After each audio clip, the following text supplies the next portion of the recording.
21 साल की उम्र में पवन खेड़ा ने यूथ कांग्रेस ज्वाइन की थी और साल 1991 तक वो कांग्रेस में रहे। लेकिन जब राजीव गांधी की हत्या की गई, उसके बाद पवन खेड़ा ने कांग्रेस पार्टी और राजनीति से थोड़ा सा किनारा कर लिया। और इसके बाद करीब 7 साल के बाद साल 1998 में वो वापस कांग्रेस में शामिल होते हैं और सीधे दिल्ली की तब की मुख्यमंत्री शीला दीक्षित के वो पर्सनल सेक्रेटरी बन जाते हैं। 2013 तक पवन खेड़ा ने राजनीति में कहीं कोई दूसरा पद नहीं लेने की कोशिश की। ना तो उन्होंने चुनावी मैदान पर कभी उतरने का साहस किया, ना तो उन्होंने राजनीतिक सक्रियता दिखाई, बल्कि सिर्फ और सिर्फ शीला दीक्षित के पर्सनल सेक्रेटरी बनकर रह गए। 2013 में उसके बाद शीला दीक्षित की हार हो गई। इसके बाद धीरे धीरे पवन खेड़ा का कद कांग्रेस पार्टी के भीतर बढ़ने लगा और वो प्रवक्ता की स्थिति में पहुंच गए। 2022 में पवन खेड़ा तब चर्चाओं में आ गए जब उन्होंने सोशल मीडिया पर एक ट्वीट किया था। और इस ट्वीट में पवन खेड़ा ने जो शब्द कहे थे वो आज भी लोग याद कर रहे हैं। पवन खेड़ा ने कहा था कि लगता है तपस्या में कोई कमी रह गई। पहले तो लोगों को समझ में नहीं आया कि यह ट्वीट किस बारे में है, लेकिन ये वो दौर था जब राज्यसभा चुनाव हो रहे थे और पवन खेड़ा को उम्मीद थी कि जिस तरीके से उन्होंने कांग्रेस पार्टी की, जिस तरीके से उन्होंने गांधी परिवार की खिदमत पर अपना सब कुछ गंवा दिया है, गांधी परिवार के दरबार पर अपना पूरा जीवन लगा दिया है, तो उन्हें कुछ तो मिलेगा और उन्हें राज्यसभा पहुंचाया जाएगा। लेकिन गांधी परिवार को शायद गांधी परिवार के करीब रहकर भी पवन खेड़ा अब तक समझ नहीं पाए कि गांधी परिवार उसे चुनता है जिससे गांधी परिवार का फायदा हो। गांधी परिवार उसे नहीं चुनता जिसका गांधी परिवार से फायदा हो। पवन खेड़ा को यह बात समझ में नहीं आई, हालांकि उन्होंने तब ट्वीट किया था। 4 साल बाद 2022 के 2026 में अब फिर वही ट्वीट खूब ज्यादा सुर्खियों में है। हर तरफ चर्चा हो रही है कि आखिर पवन खेड़ा की तपस्या में कमी कहां रह गई, क्योंकि इस बार भी पवन खेड़ा ये पूरा अनुमान लगाकर बैठे थे कि राहुल गांधी उनकी तपस्या का अब तो फल दे देंगे, क्योंकि 2022 से कांग्रेस के जो दो सबसे चर्चित प्रवक्ता रहे हैं, जो हमेशा आपको कांग्रेस की प्रेस कॉन्फ्रेंस में कांग्रेस के ट्वीट्स करते हुए मीडिया के सामने नजर आएंगे, वो है पवन खेड़ा। और दूसरे नंबर पर है कांग्रेस की आईटी सेल की प्रभारी आपकी सुप्रिया श्रीनेत। पवन खेड़ा मीडिया डिपार्टमेंट के चेयरमैन है। दोनों को लेकर चर्चा चल रही थी, लेकिन पवन खेड़ा का नाम बहुत ऊपर था। अब ये पूरी चर्चा कैसे चल रही थी या चलवाई गई, ये समझिए। कुछ दिन पहले एक खबर निकल कर आई जिसमें कहा गया कि राहुल गांधी चाहते हैं कि राज्यसभा में लोकसभा की तरह स्ट्रेंथ हो और वो नेता आए जो प्रधानमंत्री नरेंद्र मोदी, भारतीय जनता पार्टी और एनडीए को दमदारी के साथ, अग्रेशन के साथ, आक्रोश के साथ दबा सकें।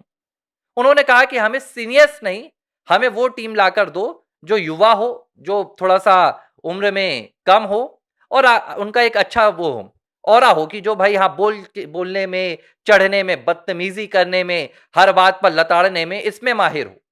तो जब ऐसी बात निकल कर आई तो भाई पवन खेड़ा और सुप्रिया सेनेत ने अपना नाम सोचा कि हाँ हमारा नाम तो आगे आएगा। चर्चा चलने लगी। अब चर्चा चली तो कांग्रेस पार्टी ने तो ये बात खुलकर नहीं बोली, लेकिन पवन खेड़ा और सुप्रिया सेनेत इन दोनों ने अपनी लॉबी बनाना शुरू कर दी। मीडिया में खबरें चलवाना शुरू कर दी कि पवन खेड़ा का राज्यसभा जाना लगभग तय है। साथ में सुप्रिया सेनेत भी अपनी नई पारी तय करेंगी। अचानक एक दिन और खबर आई जिसमें कहा गया कि पवन खेड़ा के लिए राज्यसभा की उम्मीदवारी हासिल करने के लिए, उनके लिए राज्यसभा की सीट जुगाड़ करने के लिए राहुल गांधी ने अपने ब्रदर यानी कि तमिलनाडु के मुख्यमंत्री एमके स्टैलिन को कॉल किया। हालांकि ये ब्रदर अब नहीं रहे, चुनाव के पहले दोनों का रिश्ता खत्म हो गया है, सिर्फ राजनीतिक रिश्ता रह गया है। तो स्टैलिन से कहा जा रहा था कि आप जो हमारे साथ चुनाव से पहले वो करने वाले हैं, अलायंस करने वाले हैं, उसमें सीटों के बंटवारे के साथ हमें एक राज्यसभा की भी सीट दे दो। और ये राज्यसभा की सीट पर कहा गया कि पवन खेड़ा भेजे जाएंगे और पवन खेड़ा इंतजार में भी थे। करीब 37 सीटों पर राज्यसभा के चुनाव होने 10 राज्यों के। बीते दिनों जब लिस्ट निकल कर आई कि राज्यसभा में कौन कौन जाएगा, तो तपस्या पूरी तरह से तहस नहस हो गई। पवन खेड़ा और सुप्रिया श्रीनेत की उम्मीदें पानी में फिर गई। जो प्रवक्ता दिन रात अपना सब कुछ बेचकर, अपना तो नहीं, देश का भी बेचकर। एक होता है कि अपना बेचकर आप किसी पार्टी के लिए या किसी नेता के लिए समर्पण दिखाते हैं, लेकिन पवन खेड़ा और सुप्रिया सेन तो कांग्रेस के दो ऐसे प्रवक्ता हैं जिन्होंने कांग्रेस पार्टी और राहुल गांधी परिवार के लिए देश को भी बेचने से पीछे नहीं, उन्होंने कदम नहीं हटाए।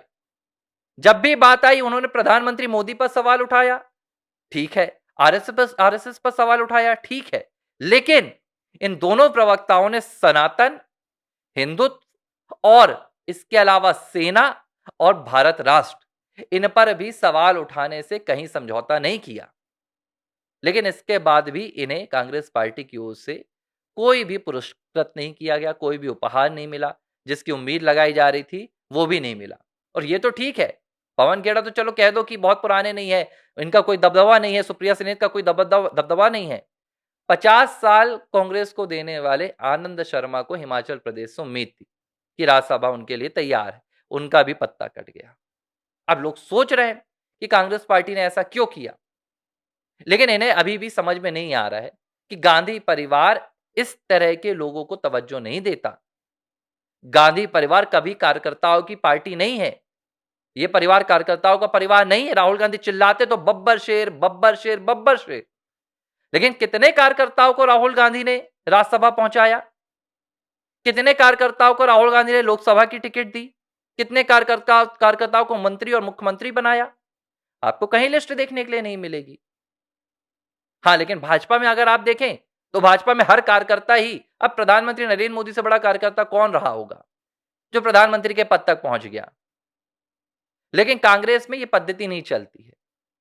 आप प्रवक्ता हैं, आप कार्यकर्ता हैं, आप जब तक काम करते रहेंगे तब तक आप पार्टी के लिए ठीक हैं, लेकिन जब आपने पार्टी से कुछ उम्मीद कर ली या आपने पार्टी से कुछ मांगना चाहा, तब आपकी विश्वसनीयता पर सवाल उठा दिया जाता है, बदले में आपको कुछ मिलता भी नहीं है।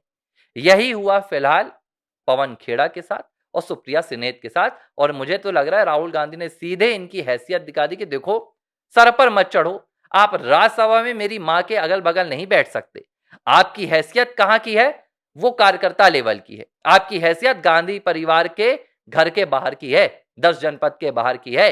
आपको मीडिया के सामने जाकर मोदी सरकार, प्रधानमंत्री Narendra Modi, BJP, NDA, RSS, सनातन, इनके खिलाफ बोलने की जिम्मेदारी दी गई है। आप वो जिम्मेदारी निभाएं, उससे ज्यादा की उम्मीद ना करें। बहरहाल एबीसी हिंदी पर मेरी आपसे विनती है कि ज्यादा से ज्यादा संख्या में आप चैनल को सब्सक्राइब करें। वीडियो आप देखते हैं तो लाइक करना ना भूलें, साथ में बेल आइकॉन दबा दें, और तमाम हमारी जो खबरें रहती है, हमारा जो विश्लेषण रहता है, उस पर अपनी प्रतिक्रिया जरूर दें, ताकि हम आपकी प्रतिक्रिया को समझें और आपकी इच्छा के अनुसार, आपकी चाहत के अनुसार ज्यादा से ज्यादा बेहतर कंटेंट आप तक पहुंचाने का प्रयास करते रहें। धन्यवाद। एबीसी हिंदी न्यूज, आज ही जुड़िए हर खबर के साथ।